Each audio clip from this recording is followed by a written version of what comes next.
Gilbert Bavara ne croit pas à l'exfiltration de Monseigneur Keppozzero en Suède. Il parle plutôt d'une réinstallation.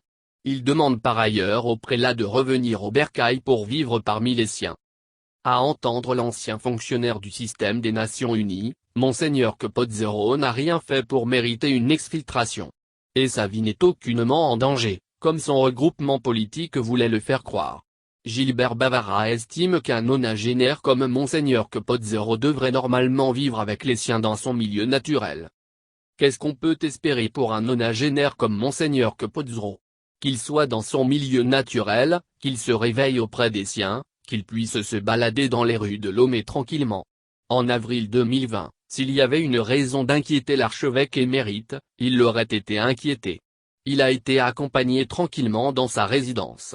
À un moment donné, pour des raisons qui lui sont propres, il a décidé de partir, de demander l'asile dans un pays étranger. Donc le Togo n'a strictement rien à avoir avec sa situation, a lâché Gilbert Bavara.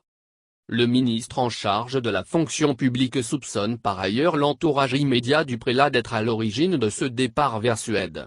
Gilbert Bavara pense que le prélat est manipulé par ses proches. Il y a des gens qu'on dit qu'ils le manipulent ou le prennent en otage. Est-ce que ce n'est pas le rêve de ces gens-là de se réfugier, et ils ont suscité des situations pour pouvoir bénéficier de ce départ en Europe? Sinon à ma connaissance, il n'y a jamais de procédure judiciaire ou administrative ou policière à l'encontre de l'émérite. S'il n'y a jamais eu, c'est qu'il n'y en aura pas, a ajouté le ministre.